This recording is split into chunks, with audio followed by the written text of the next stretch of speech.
Hi everyone, this is Ali Hussein Kassim of Ali Talks Tech.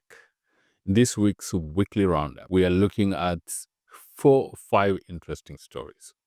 First, Airtel Money versus M-Pesa, the UX battle nobody's talking about. Second is the OpenAI empire or ecosystem that is being built right in front of our eyes. Third, Kenya moves $426 billion in stablecoins, mostly USDT and USDC. What does that portend for CBDCs in Africa? That's central bank digital currencies.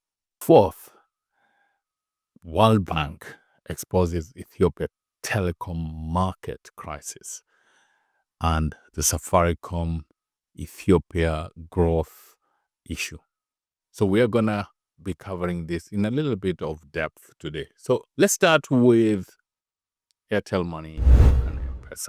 So today morning, early in the morning, I get a reminder on my Airtel line. And as I go onto my phone to load this subscription, it just hits me. I'm like, Ali, why the F do I always have to buy airtime through Airtel Money, load the subscription bundles through airtime?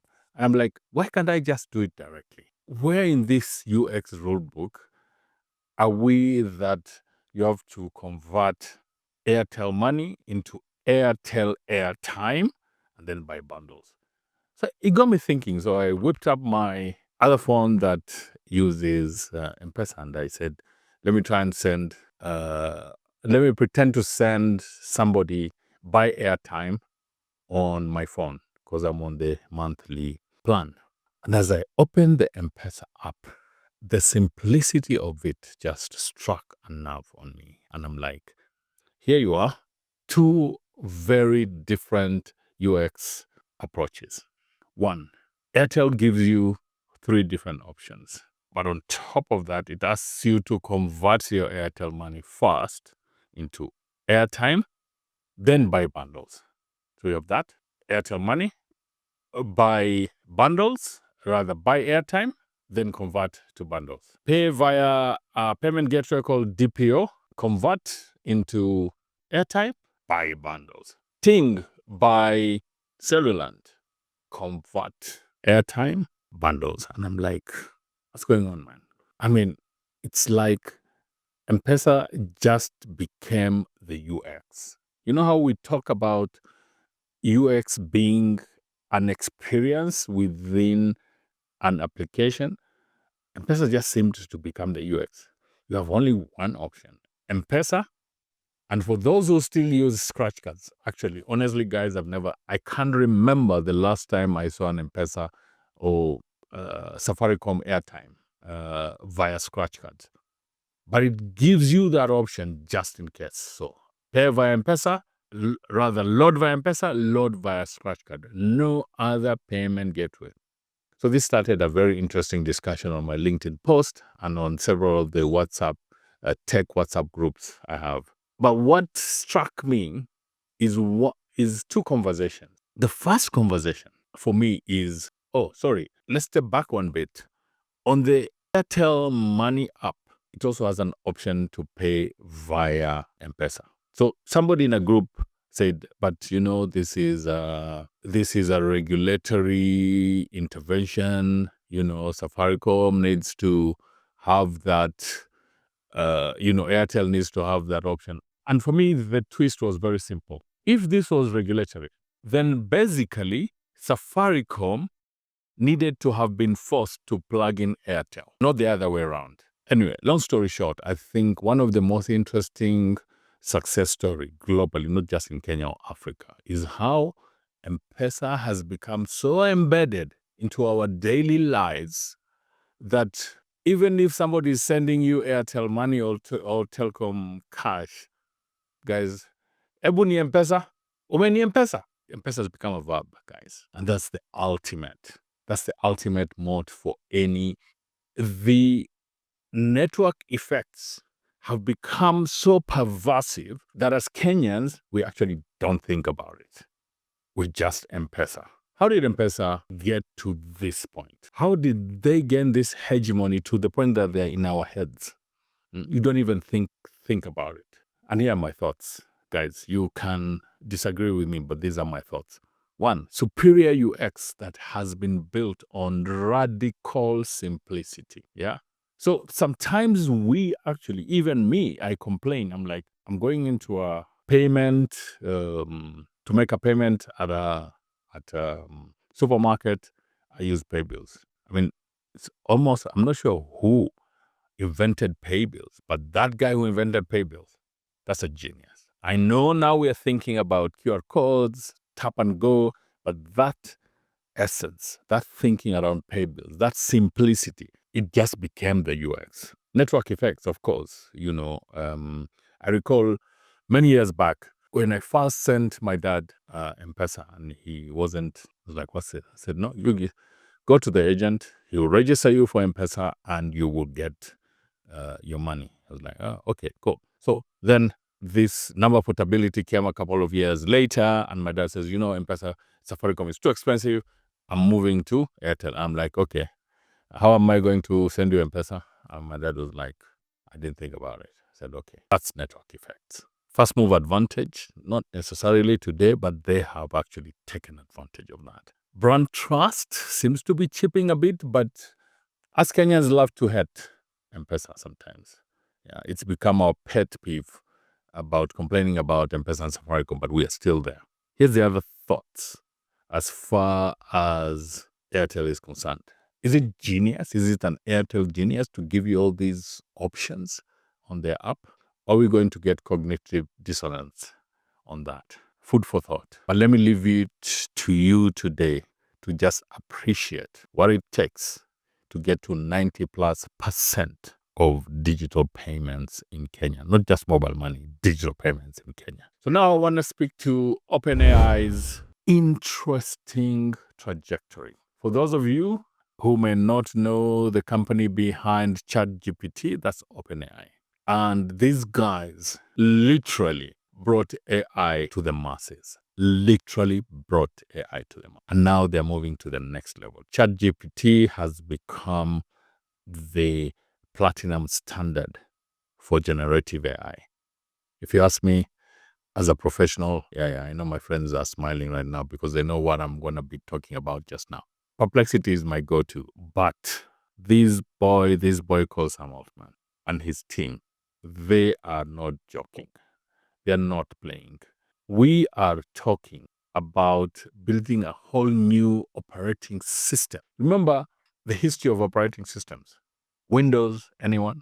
Android, iOS, now we're in the age of AI. Fun fact, per capita, Kenyans have the highest use of generative AI anywhere in the world. OpenAI is on a acquisition spree.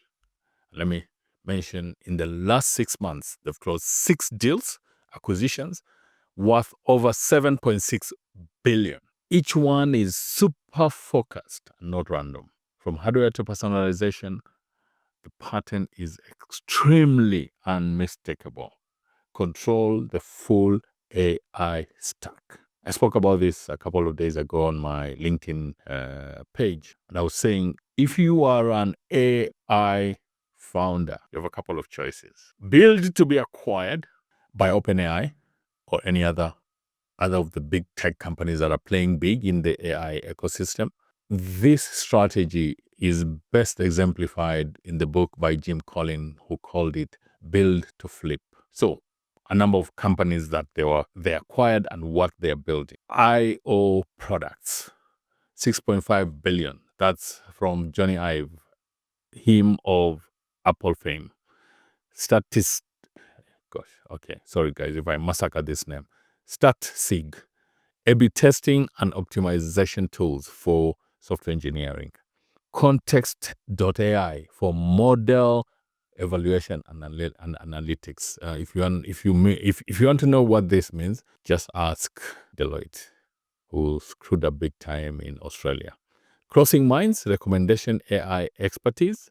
Alex Team, AI coding for Xcode, and Roy for personal finance assistant. So if you start thinking about what they are cobbling together, their key goal, as far as I'm concerned, where I'm sitting, is an AI operating system integrating chips, tools, and consumer interfaces. What are the implications today? Number one, when it comes to big tech, they are consolidating around AI.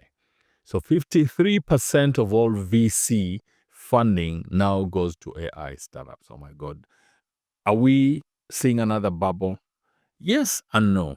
And I guess I'll talk about this in depth in another um, session. But to really understand what that means, you need to go back to the days of the tulip mania, way back in history, where guys decided tulips were the thing that needed to make me rich, or closer home, some of those two small quails. That's the name I was looking for.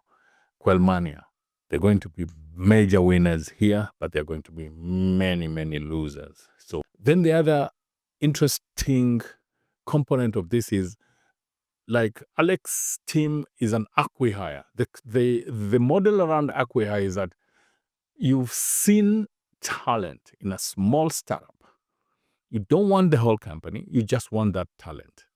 But you can't acquire that talent without acquiring that company. So you acquire that company, but all you want is the talent. That's acqui-hire, acquisition hire. This immense hunger for AI startups. There's an acquisition every 11 days this year. That's crazy. So what's the end game? What's the end game for OpenAI? Simple. They want to dominate infrastructure. You want to think about domination? Think about M-Pesa. This is going to be super interesting because everything now, just the way we used to Google, AI has become that. Yeah. It's amazing how far we've come just 6 months ago to today. Is there a bubble? For sure, there's a bubble, but I think this is a very different kind of bubble. There are people who are building very seriously. People like Perplexity, people like OpenAI, people like Cloud, and of course, the big tech companies are not being left behind. Google is catching up with products and services like Nano Banana. Now, let's speak to Kenya's $426 billion transacted or transferred through stablecoins. Some numbers here for you to appreciate and understand.